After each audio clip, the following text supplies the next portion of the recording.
When you picture a spring wildflower, you probably think of its beauty, right? Its color, maybe how quickly it comes and goes. But what if I told you that one of North America's most iconic wildflowers is also a master engineer, a silent architect that's literally holding the forest floor together?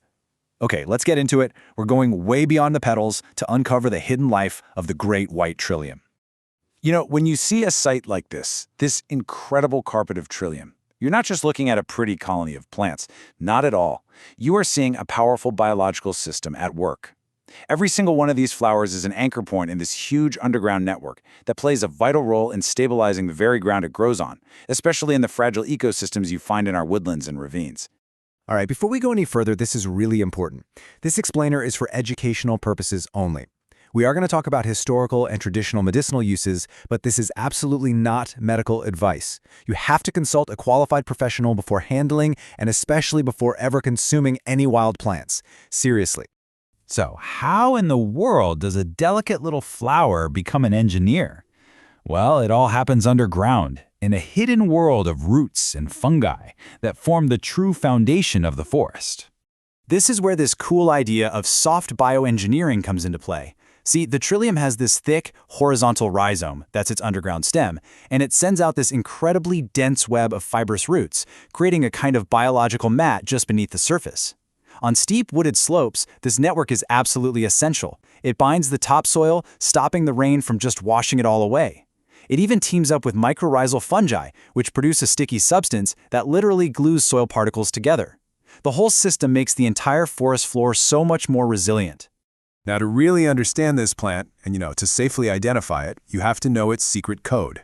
And for the trillium, that code is the number 3. Everything comes in threes. And this picture just perfectly illustrates that rule of 3 in action. You see 3 big white petals, 3 green sepals tucked in right beneath them, and then a whirl of 3 large leaf-like structures. But here's a really cool botanical distinction. Those aren't actually leaves. They're technically bracts, which are modified leaves that are fully photosynthetic. And the stem? Well, that's not a stem at all. It's a flowering scape, and it rises directly from that underground rhizome we were just talking about. So if you want to be 100% positive on an ID, you just follow these 3 steps. First, confirm that rule of 3. Second, and this is a fantastic little detail, look super closely at the veins on those bracts. Most plants in this family have parallel veins, right? But trillium is this remarkable exception with branching, netted side veins. And third, notice that the flower sits on its own distinct stalk. That's called a pedicel, which rises above that whirl of bracts. Trust me, these markers are absolutely crucial for telling it apart from other plants, including some very dangerous ones. You might also notice that some flowers are pure white while others are this beautiful shade of pink. This isn't a different variety. It's a biological signal. It's so clever. After a flower has been successfully pollinated, it changes color from white to pink. This basically tells pollinators, like bumblebees, hey, I'm all set over here. Move along to the next white flower. This makes sure no energy is wasted and cross-pollination is maximized. It's like a tiny traffic light for bees. Okay, so beyond its amazing ecological and botanical features, the trillium has this deep, centuries-old relationship with humans as a really powerful medicinal plant. And this relationship is captured perfectly in one of its most famous common names, birthroot. This name comes directly from its extensive use in the traditional medicine of so many indigenous peoples, particularly for its profound effects on women's health and childbirth. All that power was understood to reside in the rhizome, the very same structure that stabilizes the soil. The ethnobotanical record is just incredibly specific. For example, the Chippewa or Ojibwa people had these really sophisticated uses for the trillium root. They would use a decoction to treat sore joints, sometimes even pricking it into the skin with needles to deliver the medicine right to the source of the inflammation. They also made drops from the root bark to treat painful earaches. Just amazing. And this knowledge wasn't isolated to just one group. The Menominee used the root for cramps and menstrual irregularities. The Iroquois relied on it so heavily in midwifery that it became known as birth root. They used it to help with labor and to control bleeding after birth. And the Cherokee used a related species as a poultice to draw out infection from tumors and ulcers. I mean, this was a versatile and deeply respected medicinal plant all across the continent. Well, this potent knowledge was quickly adopted by early European settlers, and later it was formalized by the eclectic physicians of the 19th century. They marketed trillium as a uterine tonic and something they called a cough root. This popularity created a huge demand, and by the mid-1800s, trillium roots were being wild harvested and sold as a cash crop. And that right there was the practice that put the first major pressure on wild populations. So what does modern science have to say about all these centuries of traditional use? Let's take a look at how those historical claims stack up against our current pharmacological analysis.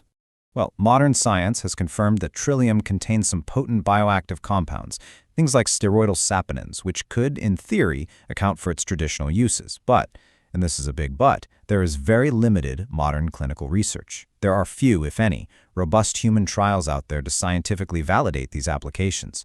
So it's kind of this classic case where tradition is incredibly rich with anecdotal evidence, but the slow pace of science just hasn't fully caught up yet. Which brings us to today, where the Great White Trillium, this ancient architect and pharmacy, faces a pretty precarious future. And the first threat we really need to talk about is a personal one: misidentification. Trillium often grows near this plant, false hellebore, and it is extremely toxic. Ingesting it can cause a catastrophic drop in blood pressure, nausea, and even cardiac arrest. This is exactly why that three-step identification we covered earlier isn't just a botanical exercise. It is a critical safety protocol. On a broader scale, the threats are, well, there are a lot of them. Overbrowsing by these unnaturally dense populations of white-tailed deer is so severe that scientists now use the height of trillium plants as a direct indicator of deer pressure in a forest. Now add to that habitat loss, invasive earthworms that destroy the rich soil layer trilliums need, climate change, and continued illegal poaching, the picture starts to look pretty concerning. And the plant's vulnerability is just made so much worse by its incredibly slow life cycle. So each seed has this little fatty bit on it that ants love. They carry the seed back to their nests to eat that part, and this process actually plants the seed. But from that moment, it can take up to 5, even 9 years for that plant to produce its very first flower. A single trillium that you see in bloom could easily be over a decade old. And that's why this quote is so powerful. The Great White Trillium is more than just a plant. It's a bioindicator. Its presence tells you that you are standing in a healthy, stable, mature forest, an ecosystem that has been allowed to thrive, undisturbed for a very, very long time. Protecting the trillium really means protecting the entire ancient forest it calls home. So we're left with this question: understanding its role as an engineer, its place in history, and its fragility today. It just gives us a whole new lens through which to see this beautiful flower. It's not just a sign of spring anymore, is it? It's a symbol of a forest's past and a measure of its future.